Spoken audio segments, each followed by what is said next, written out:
Bismillahirrahmanirrahim. Assalamualaikum warahmatullahi wabarakatuh. Alhamdulillahirabbil alamin wal aqibatu lil muttaqin wala udwana illa 'alal zalimin. Asyhadu an la ilaha illallah wahdahu la syarikalah wa asyhadu anna Muhammadan abduhu wa rasuluh alladzi la nabiyya ba'dah. Allahumma shalli wa sallim ala hadan nabiyil karim wa ala alihi wa man tabi'ahum bi ihsanin ila yaumiddin. Subhanaka la ilma lana illa ma 'allamtana innaka antal alimul hakim. Allahumma anfa'na bima 'allamtana wa 'allimna ma yanfa'una wa zidna ilma. Amma ba'du, Bapak Ibu jamaah salat maghrib yang dirahmati Allah, insyaallah pada malam hari ini kita akan melanjutkan pembahasan kajian sirah sahabat. Masih pembahasan tentang Khalifah Rashidah yang pertama, yaitu Abu Bakar As-Siddiq. Pada malam ini kita akan masuk pada pembahasan tentang kebijakan-kebijakan yang diambil oleh Abu Bakar As-Siddiq radhiyallahu anhu ketika beliau menjadi seorang khalifah pengganti Nabi sallallahu alaihi wasallam. Tentu di dalam kebijakan-kebijakan yang diambil oleh Abu Bakar As-Siddiq banyak pelajaran, banyak hikmah dalam kehidupan kita sehari-hari, dan ini pelajaran bagi kita tentang bagaimana kuatnya seorang pemimpin di dalam menghadapi permasalahan selama kepemimpinannya. Bapak Ibu yang dirahmati Allah, pada saat wafatnya Nabi Sallallahu Alaihi Wasallam dan kemudian Abu Bakar As-Siddiq ditunjuk atau diamanahkan menjadi seorang khalifah, maka setidaknya ada 4 kondisi yang menjadi tantangannya Abu Bakar As-Siddiq radhiyallahu anhu ketika menjadi seorang khalifah. Yang pertama, bahwa setelah wafatnya Nabi Sallallahu Alaihi Wasallam, gelombang orang murtad, orang yang keluar dari agama Islam itu semakin banyak secara jumlah, dan ini tentu menjadi satu ancaman besar bagi Jazirah Arab, terutama kaum muslimin. Dulu di zaman Nabi Sallallahu Alaihi Wasallam, orang semakin banyak berbondong-bondong untuk masuk Islam. Setelah wafatnya Nabi dan ketika Abu Bakar menjadi khalifah, ini orang kemudian banyak murtad, keluar dari agama. Dan termasuk nanti ini yang dihadapi oleh Abu Bakar As-Siddiq terkait dengan apa yang beliau putuskan menghadapi orang-orang murtad seperti ini. Yang kedua, Bapak Ibu, muncul nabi-nabi palsu. Nanti ada beberapa nama yang disebutkan dalam sejarah bahwa mereka mengaku nabi palsu. Jadi kalau hari ini ada orang mengaku nabi palsu, itu sudah ketinggalan zaman ya. Dulu setelah Nabi wafat, orang mengaku nabi palsu itu juga sudah banyak. Kemudian nanti tantangan yang dihadapi oleh Abu Bakar As-Siddiq adalah banyaknya mobilisasi pasukan dari berbagai macam daerah untuk memerangi kaum muslim, memerangi umat Islam semeninggal Nabi Sallallahu Alaihi Wasallam. Dan ini tentu menjadi satu ancaman besar itu. Ditambah lagi nanti adanya orang-orang yang enggan membayar zakat. Yang kita tahu bahwa Nabi Sallallahu Alaihi Wasallam waktu wafat, waktu meninggal, turun ayat tentang sempurnanya agama ini. Al-yawma akmaltu lakum dinakum wa atmamtu alaikum nikmati wa raditu lakum al-islam madina. Bahwa Islam ini agama yang sudah sempurna. Semua syariatnya sudah diajarkan oleh Nabi Sallallahu Alaihi Wasallam. Waktu Nabi meninggal dunia, muncul orang-orang yang kemudian enggan bayar zakat. Mereka menolak membayar zakat karena mereka punya anggapan bahwa zakat dibayar kepada Nabi waktu Nabi masih hidup saja. Jamaah yang dirahmati Allah, 4 kondisi ini yang dihadapi oleh Abu Bakar As-Siddiq sebagai khalifah mengganti Nabi. Termasuk nanti ada satu tantangan tersendiri, apakah Abu Bakar harus tetap memberangkatkan pasukan Usama bin Zaid yang dulunya Nabi waktu sakit dan menjadi sebab beliau meninggal itu, Nabi memerintahkan Usamah bin Zaid untuk memimpin pasukan untuk menyerang Romawi waktu itu.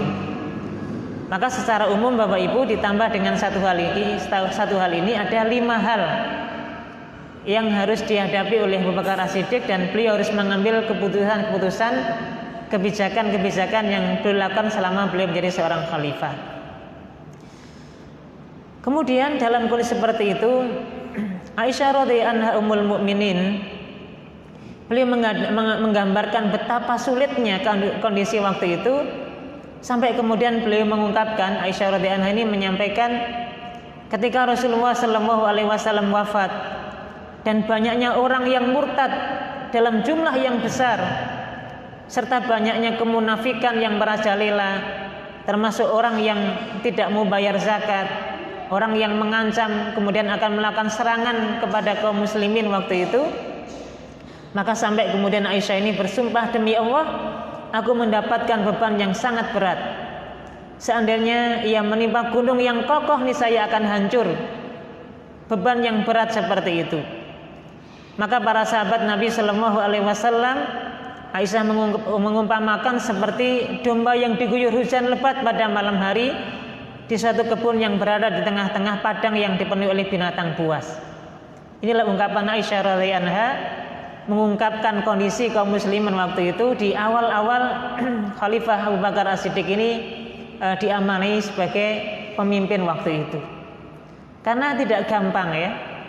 Kalau di zaman Nabi dulu selesai, apa yang diputuskan Nabi selesai, wahyu tetap turun ya, langsung dari Allah Subhanahu wa taala tetap turun. Tapi ini Nabi sudah wafat, sudah meninggal. Abu Bakar As-Siddiq dan para sahabat mulia hanya yang kemudian menghadapi masalah ini. Untuk itulah Bapak Ibu, sampai kemudian Aisyah radhiyallahu anha menggambarkan betapa sulitnya awal-awal di pemerintahan Abu Bakar As-Siddiq ini. Untuk itulah Abu Bakar As-Siddiq mau nggak mau harus mengambil satu kebijakan, sehingga nanti ada 4 kebijakan yang diambil oleh Abu Bakar As-Siddiq. Yang pertama adalah memberangkatkan pasukan Usamah bin Zaid. Dari 5 permasalahan yang dihadapi tadi, dari orang yang murtad, banyak orang yang enggan bayar zakat, munculnya nabi palsu, ancaman peperangan yang akan muncul, dan termasuk adalah apakah berangkat atau tidak Usamah bin Zaid dan pasukannya ini. Ternyata yang pertama kali dilakukan oleh Abu Bakar As-Siddiq adalah memberangkatkan pasukan Usamah bin Zaid. Baru kemudian nanti Abu Bakar memutuskan untuk memerangi orang-orang murtad. Jadi memerangi dan berperang dengan orang-orang murtad. Dan ini ada sejarah luar biasa, dialog luar biasa Abu Bakar dengan Umar bin Khattab terkait dengan kebijakan untuk memerangi orang-orang murtad ini. Demikian pula sampai nanti Abu Bakar As-Siddiq melakukan perluasan wilayah sampai ke Irak, termasuk perluasan wilayah sampai ke negeri Syam. Ternyata inilah yang dilakukan oleh Abu Bakar As-Siddiq, dan tentu nanti sepeninggal Abu Bakar As-Siddiq, Islam sudah mulai masuk di wilayah Irak, Islam sudah mulai masuk di wilayah Syam, dan tentu nanti dilanjutkan oleh Umar bin Khattab sampai menguasai Persia dan seterusnya. Nah, Bapak Ibu yang dirahmati Allah, ternyata pertama yang dilakukan oleh Abu Bakar As-Siddiq adalah memberangkatkan pasukan Usamah bin Zaid. Dan inilah yang mungkin kita tidak pernah berpikir ya, kenapa kemudian Abu Bakar As-Siddiq tetap memberangkatkan pasukannya Usamah bin Zaid. Kita akan awali pada saat Rasulullah Shallallahu Alaihi Wasallam di hari-hari sakit beliau itu, tepatnya di tahun ke-11 Hijriah, Rasulullah Shallallahu Alaihi Wasallam memberangkatkan pasukan Usamah bin Zaid untuk melakukan ekspansi dakwahnya ke wilayah Romawi di sebuah daerah yang bernama Balqa dan sebagian wilayah Palestina ya, di Syam. Jadi Rasulullah waktu menjelang wafat beliau itu sudah mengirimkan pasukan Usamah bin Zaid ini. Kemudian pengiriman pasukan Usamah bin Zaid yang nanti masuk ke wilayah Romawi ini bukan satu-satunya.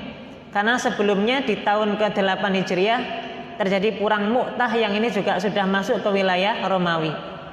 Pernah kita sudah sampaikan dulu tentang perang Mu'tah, perang yang sangat jauh secara jarak tempuhnya dengan minimnya ya persediaan yang ada waktu itu. Di tahun 8 Hijriah Rasulullah sudah melakukan peperangan sampai di Mu'tah. Di tahun ke-9 Hijriah peperangannya sampai di negeri Tabuk, di wilayah Tabuk, yang insya Allah juga pernah kita kisahkan. Dan nanti di tahun ke-11 Hijriah menjelang wafatnya Nabi Shallallahu Alaihi Wasallam, Nabi juga memerintahkan Usama bin Zaid untuk pergi dengan pasukannya membebaskan wilayah yang ada di wilayah Romawi. Kemudian Bapak Ibu, ketika Rasulullah sakit parah itu dan semakin parah sakit beliau, berangkatlah pasukan Usama bin Zaid ini yang nanti dalam perjalanannya sampai di sebuah tempat yang bernama Jurf. Jurf ini adalah wilayah antara Madinah dan wilayah Syam. Perjalanan sampai ke Syam itu nanti melewati tempat yang bernama Jurf. Disitulah nanti ketika perjalanan Usama bin Zaid dan bala tentaranya itu ketika berjalan mau ke Romawi, sampai di wilayah Jurf ini ya kemudian mendengar berita meninggalnya Nabi Shallallahu Alaihi Wasallam. Dan inilah cerdasnya Usama bin Zaid. Cerdasnya Usama bin Zaid. Jemaah yang dirahmati Allah, memang terjadi perdebatan waktu itu, apakah harus tetap melanjutkan perjalanan sampai ke Romawi ataukah berhenti sampai Jurf dan kemudian kembali karena Nabi wafat. Waktu itu ada yang mengatakan kita tetap berjalan karena ini perintah Nabi apapun kondisinya di Madinah. Ada yang mengatakan kita balik saja karena ini adalah perintah Nabi dan Nabi wafat. Maka kita kembali sebelum kita nanti sampai ke Romawi. Usama bin Zaid kemudian memutuskan untuk balik lagi ke Madinah dengan satu alasan. Kalau Nabi Shallallahu Alaihi Wasallam yang memerintahkan kita untuk pergi ke Romawi, dan beliau dalam kondisi sakit dan hari ini wafat, berarti perintah itu sudah tidak ada lagi dan memang kita harus balik lagi ke Madinah. Maka kemudian balik lagi ke Madinah pasukan Usama bin Zaid ini dan tidak sampai ke Romawi untuk melaksanakan tugas yang disampaikan oleh Nabi Shallallahu Alaihi Wasallam. Nah maka pulanglah atau balik lagi pasukan Usama bin Zaid ini ke Madinah karena Nabi waktu itu wafat. Pada saat Abu Bakar As-Siddiq diamanahkan atau dipilih menjadi seorang khalifah pengganti Nabi Shallallahu Alaihi Wasallam, kita bisa bayangkan suasananya, gitu, Bapak Ibu. Suasana di mana Madinah yang digambarkan oleh Aisyah radhiyallahu anha tadi, kondisi yang sangat genting. Bisa kita bayangkan ya, kondisi Madinah yang ternyata di dalamnya sendiri yang dulu solid waktu Nabi masih ada, itu dalam kondisi sangat mengkhawatirkan karena sebagian orang murtad yang dulu setia dengan Nabi itu murtad. Lebih-lebih nanti ada orang yang biasa bayar pajak, bayar zakat, ini nggak bayar zakat, enggan bayar zakat karena mengingkari Nabi sudah meninggal, maka nggak ada lagi zakat yang dibayarkan kepada kaum muslimin. Belum lagi nanti ancaman orang-orang di luar Madinah yang akan menyerang Madinah waktu itu. Bisa kita bayangkan suasananya, Bapak Ibu. Kemudian dihadapkan apakah tetap mengirimkan pasukan Usama bin Zaid keluar atau tidak. Maka inilah yang nanti menjadikan satu perdebatan di antara para sahabat, dan Abu Bakar As-Siddiq lagi-lagi mengambil keputusan yang tepat. Kemudian banyak usulan waktu itu disampaikan oleh para sahabat. Ada yang mengusulkan bahwasanya yang lebih penting adalah kita menjaga Madinah. Kita menjaga Madinah karena ini bahayanya luar biasa. Pasukan dari luar akan masuk, orang-orang di dalam juga kita nggak bisa memastikan. Mereka murtad, mereka kemudian bayar zakat. Suatu waktu mereka menyerang sangat mudah, mereka akan menguasai Madinah.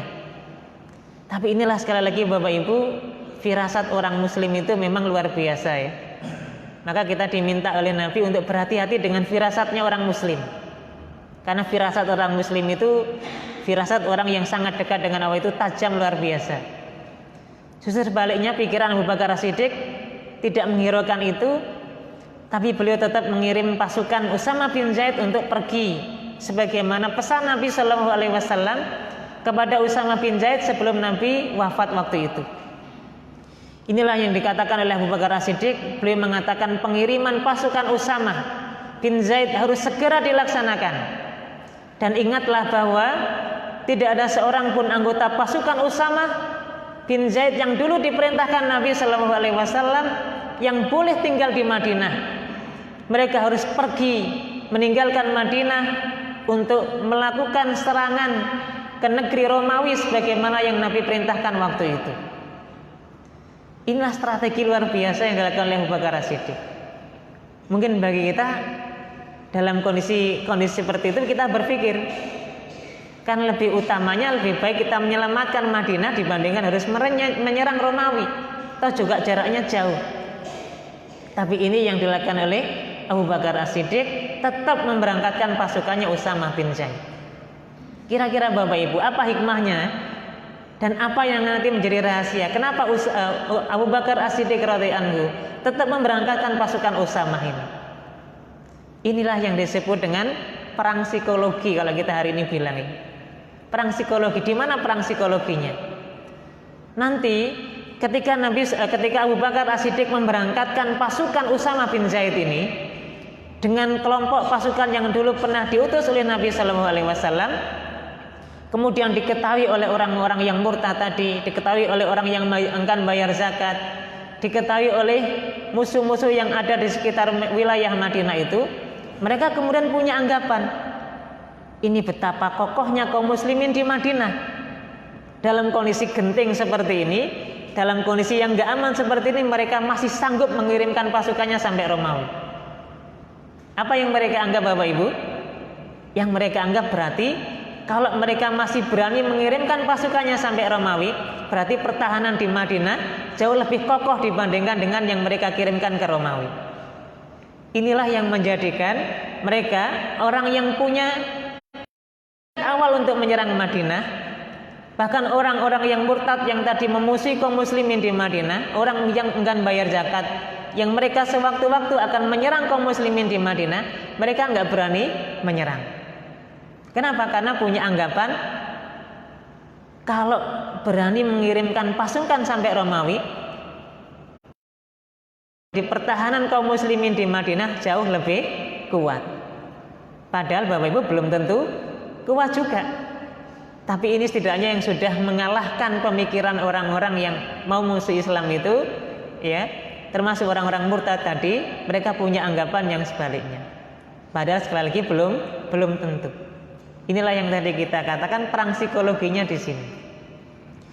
Dan ternyata Bapak Ibu nanti pasukan Usama bin Zaid ketika Abu Bakar As-Siddiq tetap ingin memberangkatkan itu juga nggak gampang. Misalnya ya, sahabat-sahabat Ansor itu sahabat yang kemudian mengusulkan bahwa kalaulah Abu Bakar As-Siddiq radhiyallahu anhu tetap mengirimkan pasukan untuk ke Romawi, maka yang jadi pemimpin bin Zaid. Cobalah cari yang sudah senior, yang lebih senior. Dan mereka orang-orang Ansor itu mengusulkan Umar bin Khattab. Karena memang Umar bin Khattab nanti menjadi pasukannya Usama bin Zaid. Ya Bapak Ibu ya, kita bisa membayangkan Usama bin Zaid yang waktu itu usianya para ahli sejarah menyebutkan 18 tahun. Itu harus memimpin pasukan perangnya. Di dalam pasukan itu ada Umar bin Khattab. Yang Umar bin Khattab kita tahu orang yang sangat tegas, orang yang sangat kuat secara pendirian.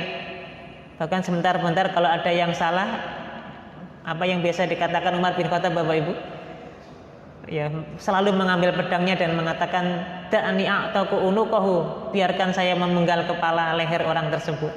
Itu kan Umar bin Khattab. Tapi harus dipimpin oleh seorang anak muda yang bernama Usama bin Zaid yang umurnya waktu itu 18 tahun. Kira-kira anak-anak kita hari ini 18 tahun bisa apa Bapak Ibu? Usama bin Zaid waktu itu usianya 18 tahun, ya. 18 tahun itu kalau lulus SD usia 12 berarti lulus SMA. Lulus SMA anak-anak kita 18 tahun masih sibuk cari kuliah. Usama bin Zaid 18 tahun memimpin perang melawan Romawi. Bukan hanya sekedar tawuran antar kampung, bukan. Ini perang melawan Romawi yang resikonya nyawa, resikonya syahid di jalan Allah Subhanahu wa taala itu. Dan sekali lagi Bapak Ibu, bukan hanya Usama bin Zaid yang anak usia belia yang gemilang luar biasa seperti ini. Ada kita tahu nanti Ibnu Abbas, Abdullah bin Abbas. Abdullah bin Abbas itu nanti di usia 13 tahunnya itu sudah menjadi staf ahlinya Umar bin Khattab waktu zamannya Umar bin Khattab. Ibaratnya sekarang Pak Presiden kita ini punya apa itu istilahnya Bapak Ibu yang gajinya per bulan 50 juta itu ya, staf khusus ya. Itu Umar bin Khattab dulu punya Ibnu Abbas yang usianya 13 tahun, milenial kalau kita bahasakan hari ini.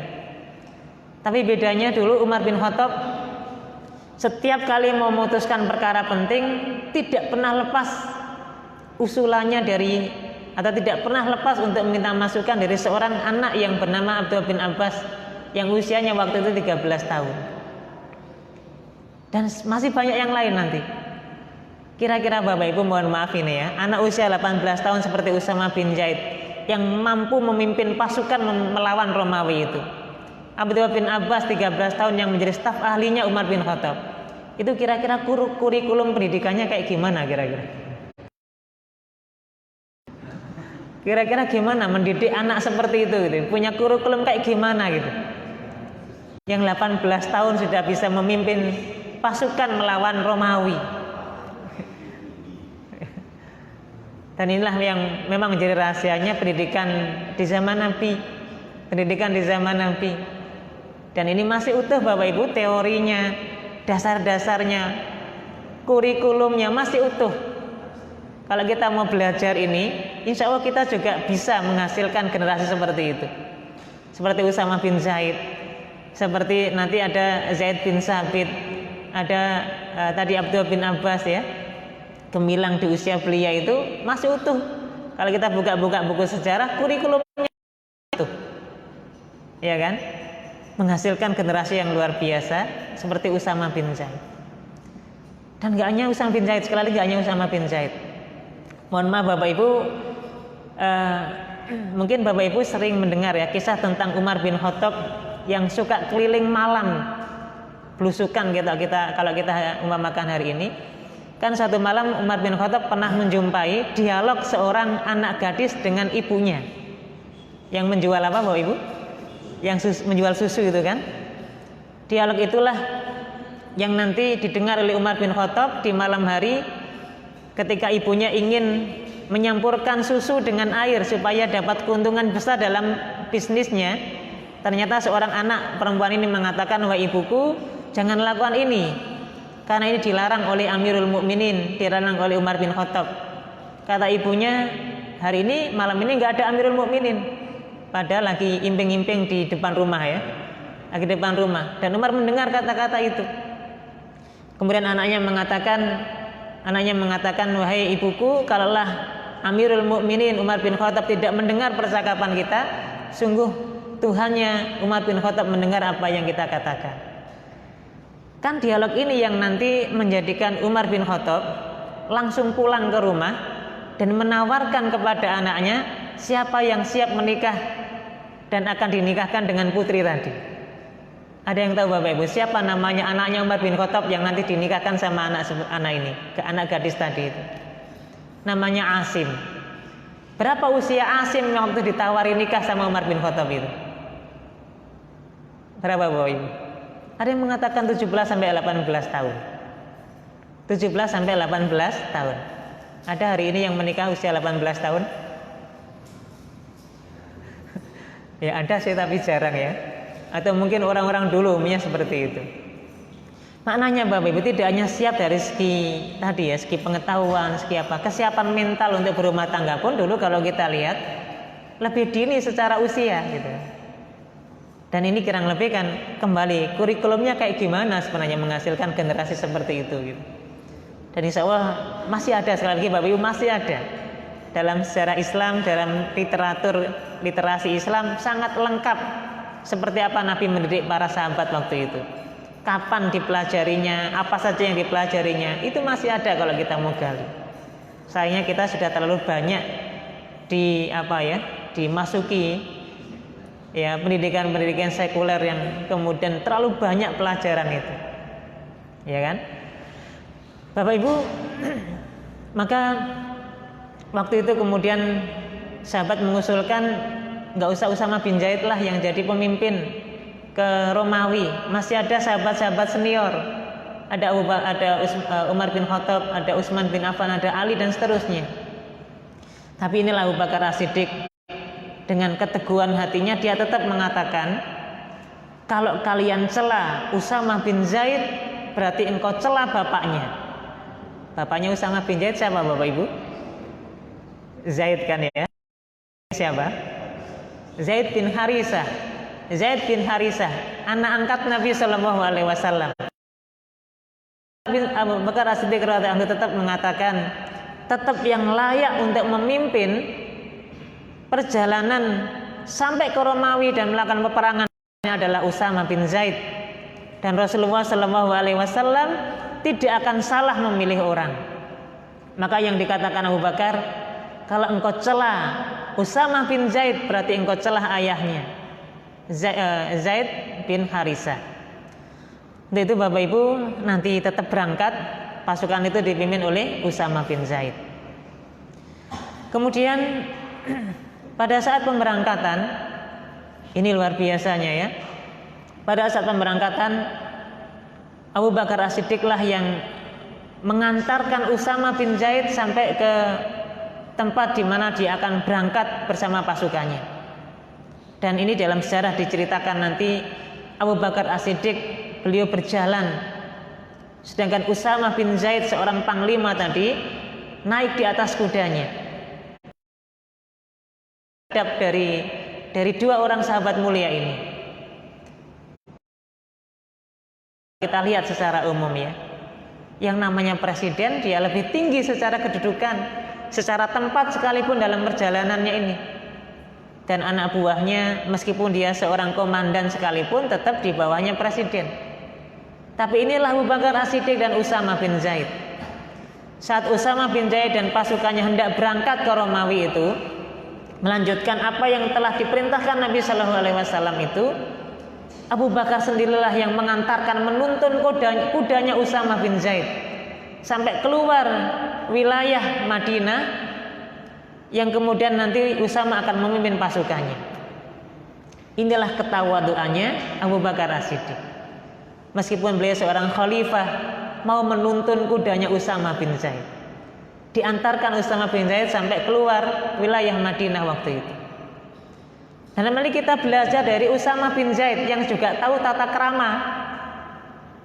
Jadi kemudian beliau waktu naik di atas tunggangannya itu, naik di atas kudanya itu, bukan kemudian dia sombong, wah kapan lagi saya di atasnya Abu Bakar lah saat inilah, enggak gitu.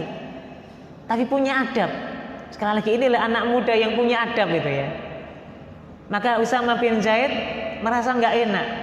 Masa Abu Bakar As-Siddiq sahabat mulia luar biasa, khalifah waktu itu, tiba-tiba jalan dan beliau ada di atas kudanya itu.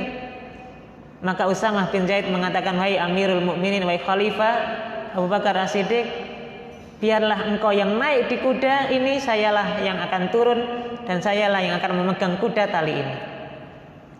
Maka kemudian Abu Bakar As-Siddiq tetap mengatakan, wahai Usama bin Zaid, tetaplah engkau ada di tungganganmu itu, biarlah saya yang ada di bawah mengantarkan engkau sampai di luar kota Madinah. Tetap kemudian Usama bin Zaid mengatakan, tidak wahai Khalifah, tidak wahai Abu Bakar As-Siddiq, engkaulah yang layak untuk duduk di atas kuda ini, biarkan saya yang berjalan. Tetap Abu Bakar mengatakan, biarkan saya yang menuntun kudamu.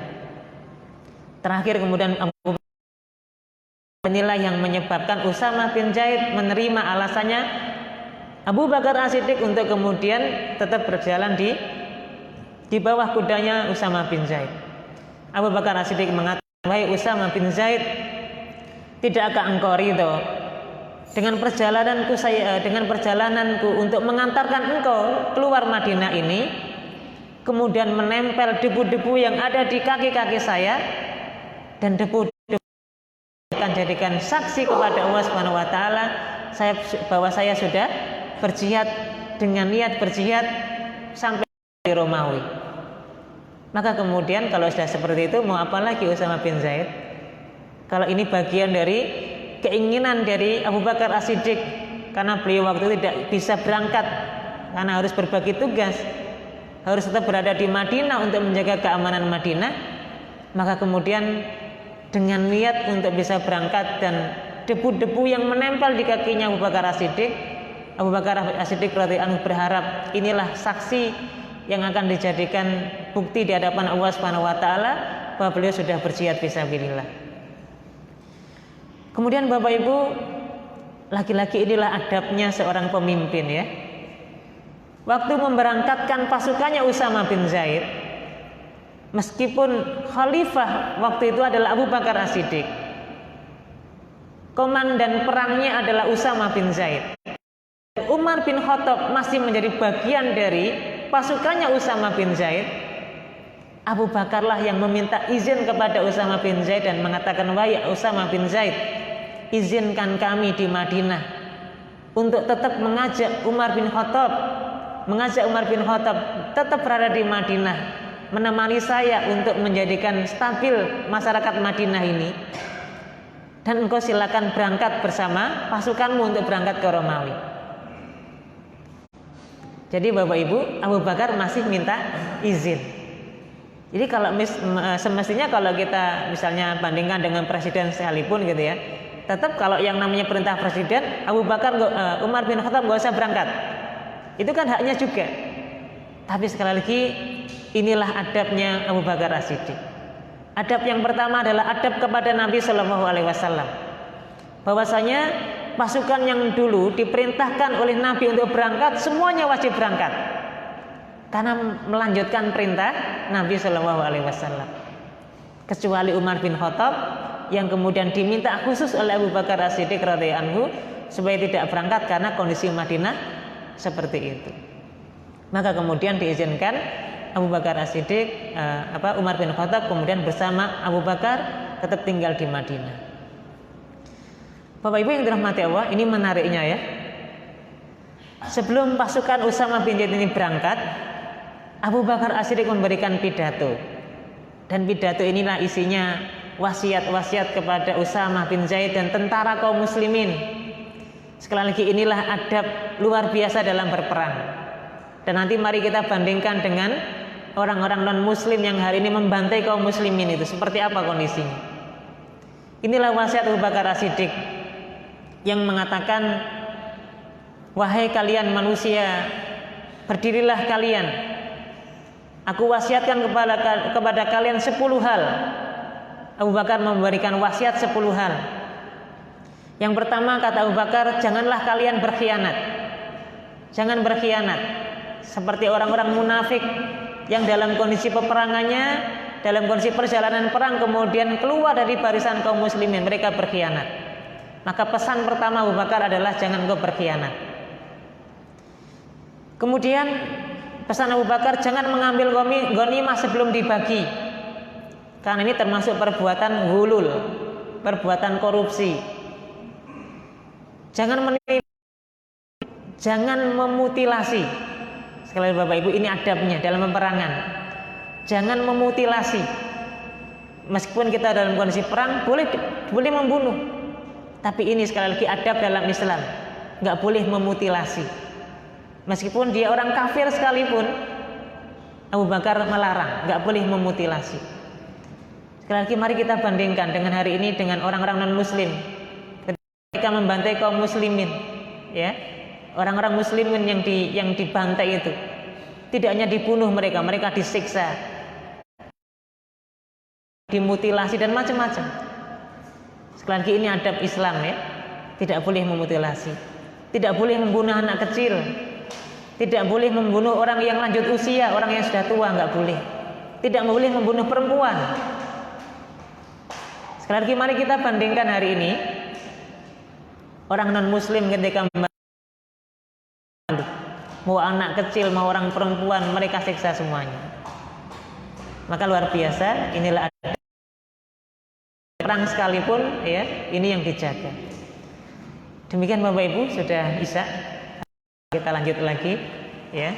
Subhanakallahumma wa bihamdika asyhadu an la ilaha illa anta astaghfiruka wa atubu ilaik. Assalamualaikum warahmatullahi wabarakatuh.